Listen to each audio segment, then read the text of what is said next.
नमस्कार. मराठी मायबोली कथा या आपल्या यूट्यूब चॅनलवर तुमचं खूप खूप स्वागत आहे. आज सूर्य थोडा निस्तेज होता. दाटून आलेले ढग सूर्याला गारवा देत होते. कदाचित उष्णतेने सूर्यही बेजार झाला असावा, म्हणून तो ढगांच्या कुशीत लपत होता. प्रत्येक तप्त हृदयाला प्रेमाचा शिडकावा हवासाच वाटतो.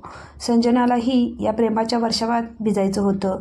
थोडीफार ती भिजलीही, पण कुठंतरी वर्षाव कमी पडला. ते थेंब आता तिच्या डोळ्यातल्या अश्रूंच्या रूपानं ओघळतात. आज लग्नाचा वाढदिवस. 5 वर्ष झाली तिच्या लग्नाला. या दिवशी ती आनंदीही असते आणि दुःखीही. आनंद राकेशबरोबर आहे म्हणून आणि दुःख आईवडिलांना सोडावं लागलं म्हणून. लग्नानंतर प्रत्येक मुलगी आईबाबांचं घर सोडतेच, पण तिला तर नातंच तोडावं लागलं होतं. 5 वर्षात तिनं आईवडिलांचं तोंडही बघितलेलं नाही. लग्नाच्या वाढदिवसाला ती ऑफिसमधून रजा घ्यायची. खरं तर राकेश तिच्या प्रेमात वेडा झाला होता, पण आजच्या दिवशी तिचं त्याच्याविषयीचं वेड प्रेम उफाळून यायचं. इतकी वर्ष झाली, पण वाटायचं जणू कालच घडलेली घटना आहे. तिचे पेपर सुरू होते. पेपरला जाताना पहिल्याच दिवशी तिला जाणवले की 2 तरुण मुलं तिच्या पाठी आहेत, पाठलाग करत आहेत. ती स्कूटीवरूनच कॉलेजला जायची. वाटेत एका ठिकाणी जरा निर्जन जागा होती. तिथून जाताना तिला भीती वाटे, पण घरी सांगायची सोय नव्हती. तेवढ्याच कारणावरून तिचं शिक्षण बंद केलं असतं त्यांनी. जीव मुठीत धरून ती जायची, पण आज मात्र ती घाबरली. पेपरचं टेन्शन आणि ही 2 उनाड मुलं. तेवढ्यात तिला एक गॅरेज दिसलं. तिनं पटकन स्कूटी थांबवली. काय प्रॉब्लेम आहे मॅडम? एका सावळ्याशा युवकानं प्रश्न केला. जरा बघा बरं, चालताना अडकते सारखी. काय झाले कुणास ठाऊक? प्रश्न विचारण्याकडे तिचं लक्ष नव्हतं. ती मुलं अजून मागे आहेत का तेवढेच ती बघत होती. स्कूटीवरून पाठलाग करणारी ती मुलंही तिथं जवळच थांबली होती. मॅडम, स्कूटीत काही दोष नाही. स्कूटी चेक करून तो तरुण म्हणाला. नीट बघा, चाकात काही दोष असेल. ती वेळ काढूनपणा करत होती. ती 2 मुलं जाण्याची वाट बघत होती. तिच्याकडे एकदा नीट बघून तो सावळा तरुण म्हणाला, चाकही व्यवस्थित आहेत. तुम्ही वाद का घालताय? नीट चेक करा ना. माझी परीक्षा आहे. वाटेत गाडी बंद पडली तर? ती जरा चिडून बोलली. एव्हाना ती मुलं निघून गेली होती. तिनं सुटकेचा निश्वास सोडला. चेहऱ्यावरचा ताण कमी झाला. किती पैसे द्यायचे? काहीच नाही. पैसे नाहीच द्यायचे. तो तरुण पुन्हा तिच्याकडे बघत म्हणाला. ठीक आहे. घाईने संजनानं स्कूटी सुरू केली. त्या निर्जनस्थळी ती पोहोचली. अवचित ती 2 पोरं स्कूटी समेत तिच्या समोर आली. घाबरून संजनाच्या खिशातून शब्द निघेना. ती घामाघूम झाली. त्या पोरांनी आता संजनाच्या समोरच स्कूटर थांबवली. मॅडम, तुमची पर्स तुम्ही विसरला होता. अचानक झालेल्या या दमदार आवाजातल्या हाकेनं संजना दचकली. तशी ती मुलंही दचकली.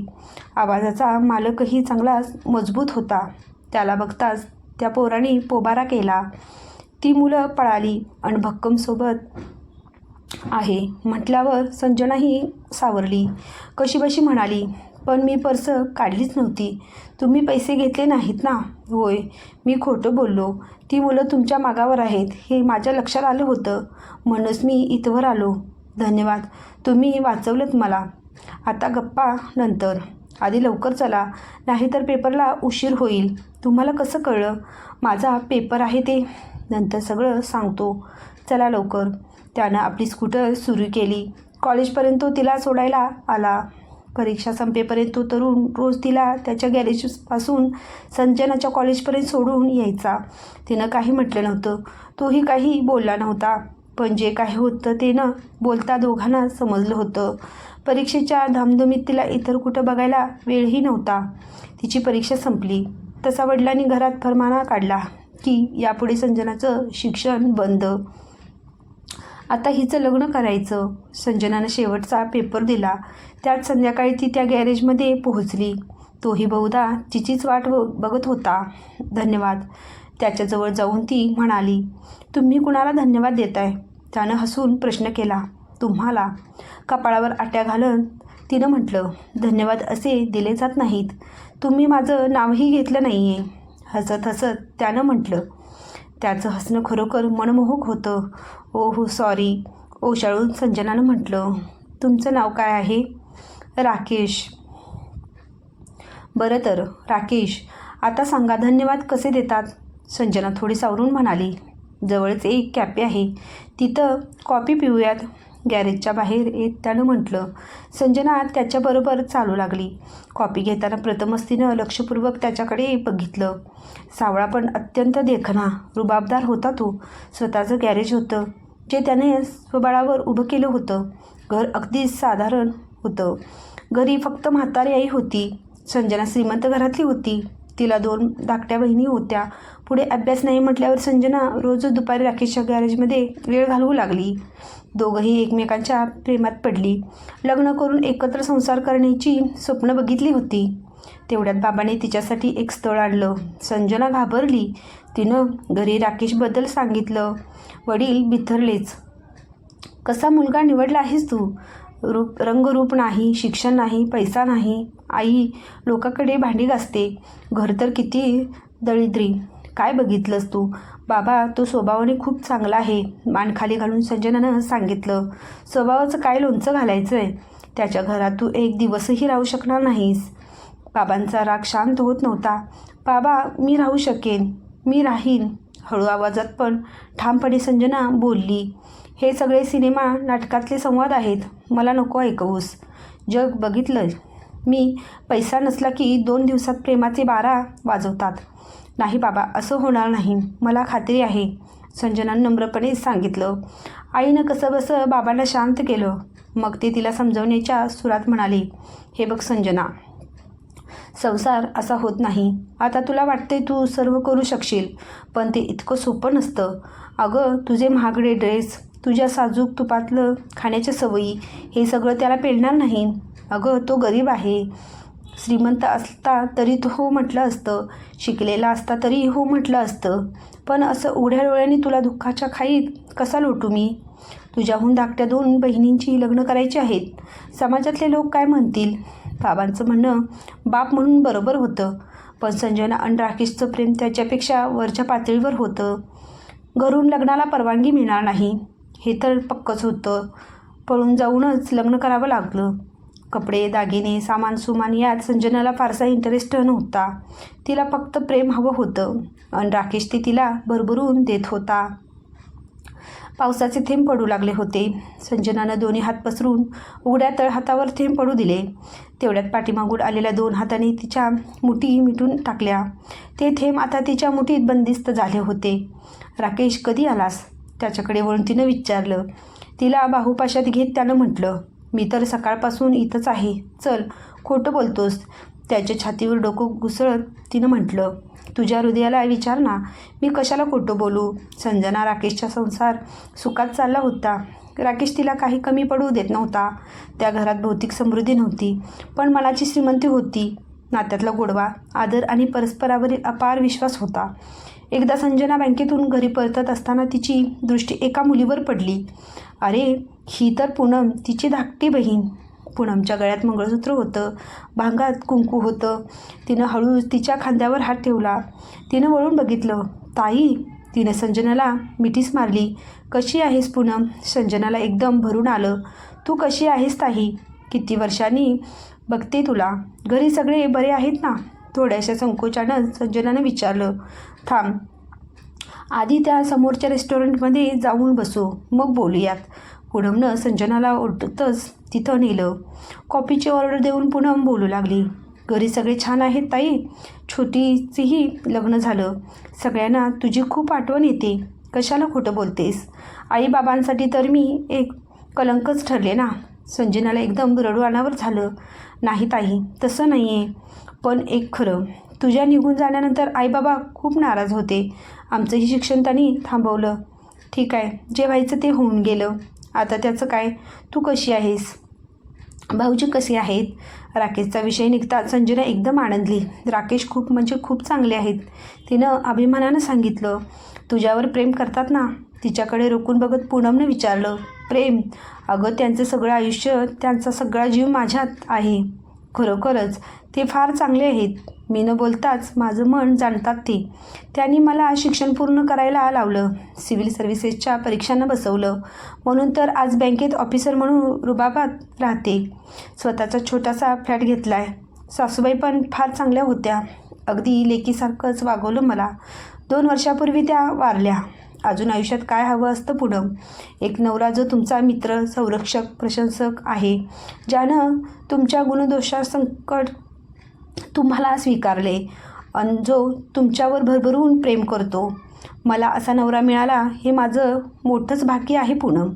खरंच ताई, खूप बरं वाटलं ऐकून. माझ्या आयुष्यात दुःख फक्त इतकंच आहे की मी आईवडिलांना दुरावले आहे. क्षणभर संजनाचा चेहरा दुःखानं झाकोळला, पण लगेच स्वतःला सावरून तिनं म्हटलं, ते सोड, तुझं लग्न कुठं झाले? घरातली मंडळी कशी आहेत? माझं सासर दिल्लीला आहे, घरातले लोकही बरे आहेत. आता माहेरपणाला आले. छोटी चंदीगडला असते. पूनमनं सर्व सविस्तर माहिती दिली. दोघींनी एकमेकींचा निरोप घेतला. वाटेत पूनम विचार करत होती की ताई खरोखरच भाग्यवान आहे. तिच्यावर प्रेम करणारा नवरा तिला मिळाला आहे. बाबांनी शोधलेला मुलगा ताईला इतक्या सुखात ठेवू शकला असता का? तिचाच नवरा बघितलं तर पैसेवाला आहे, पण गर्व आहे त्याला श्रीमंतीचा. बायकोवर हक्क आहे त्याचा. प्रेम आहे का? तर हे बहुधा नाही. पूनमनं वाटेतूनच फोन करून आईबाबांना संजना भेटल्याचं कळवलं. संजनाला भेळ फार आवडते, म्हणून राकेश भेळ घेऊन घरी आला. त्यावेळी घरात काही मंडळी बसलेली होती. त्यानं प्रश्नार्थक नजरेनं संजनाकडे बघितलं. राकेश, हे माझे आईबाबा आहेत. संजनाच्या चेहऱ्यावर आनंद ओसंडून वाहत होता. राकेशनं दोघांना वाकून नमस्कार केला. खुशाल रहा, सुखी रहा. बाबांनी तोंड भरून आशीर्वाद दिला. पूनमनं संजनाबद्दल सांगितलं. आम्हालाही पोरीचं सुखच हवं होतं. त्यावेळी आम्हाला वाटत होतं की संजना सुखी होऊ शकणार नाही, पण आता ती आनंदात आहे तर आम्हालाही आनंदच आहे. आणखी काहीही नको आहे आम्हाला. बाबांनी राकेशला मिठीत घेत तोंड भरून आशीर्वाद दिले. संजनाचे आईबाबा त्यांच्यासाठी भेटवस्तू, फळं, मिठाई, फरसाणा असं बरंच काही घेऊन आले होते. ते जायला निघाले तेव्हा राकेश त्यांना पोचवायला बाहेरपर्यंत गेला. बऱ्याच वेळानं तो परत आला तेव्हा संजनानं म्हटलं, कुठं गेला होतास?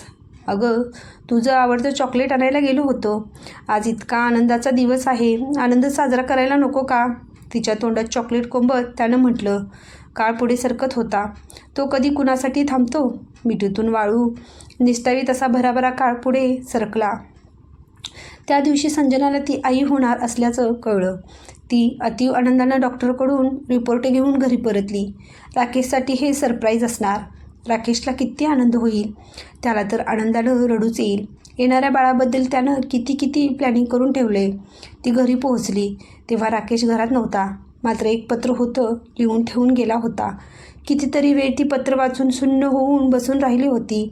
पत्रातलं अक्षर राकेशचं होतं, पण राकेश असं करू शकेल यावर तिचा विश्वास बसेना. प्रिय संजना, हे पत्र वाचून तुला खूप दुःख होईल, ते मला ठाऊक आहे.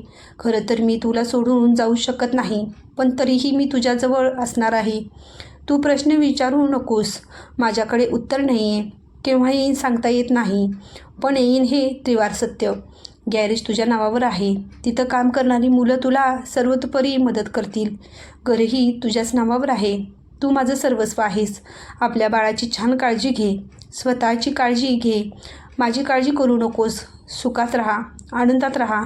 मी येतोच आहे. तुझ्यावर प्राणापेक्षा अधिक प्रेम करणारा तुझाच राकेश. प्राणापेक्षा अधिक प्रेम करणारा कुठे गेला तो तिला सोडून? का गेला? असं न सांगता जाण्यासारखं काय घडलं? रडता रडता संजना बेशुद्ध पडली. काही वेळानं आपोआपच शुद्ध आली. तिला सावरायला आता राकेश नव्हता. ती विचार करून दमली. तिचं काही चुकलं का? राकेश दुखावला जाईल असं काही तिच्याकडून घडलं का? पण उत्तर कशाचंही सापडत नव्हतं. तिनं बऱ्याच ठिकाणी चौकशी केली. कुणालाच काही माहीत नव्हतं. 9 महिने तिला कसेबसे काढले तिलाच ठाऊक. 9 महिने उलटले आणि तिनं एका सुंदर मुलीला जन्म दिला. 5 वर्षे ती दोघं बाळाची वाट बघत होती. बाळ जन्माला आलं तेव्हा राकेश नव्हता. मुलीचं नाव तिनं राशी ठेवलं. राकेशनंच ठरवलं होतं ते नाव. 6 वर्ष उलटली. राकेश नाही. त्याच्याबद्दलची काही बातमी नाही. आज पुन्हा लग्नाचा वाढदिवस. ती बाल्कनीत बसली होती. राकेश येईल अशी आशा होती. एकाएकी मोगऱ्याचा सुंदर वास आला. राकेश तिच्यासाठी मोगऱ्याची फुलं घेऊन यायचा तेव्हा असा सुंदर वास दरवळायचा.